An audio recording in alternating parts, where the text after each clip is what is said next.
যারা আমাদের দেশ নেত্রী এবং খালেদা জিয়ার নেতৃত্বে বিশ্বাসী, যারা আমাদের,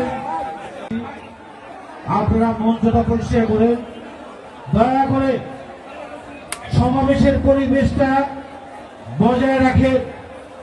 আমি সকলকে বারবার বলেছি, আজকের এই সমাবেশকে সাফল্যমণ্ডিত করার জন্য আপনাদের সকলের সহযোগিতা চেয়েছি।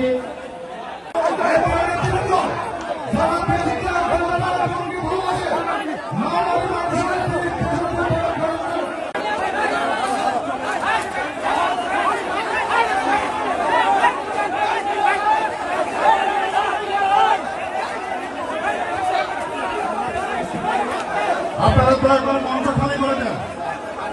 যারা অ্যাডমিনিস্ট্রেটর আছেন তার বাইরে কেউ থাকবেন না। দয়া করে মিনিস্টার নেতৃবৃন্দ ছাড়া সকলেই নেমে পড়েন। আমাদেরকে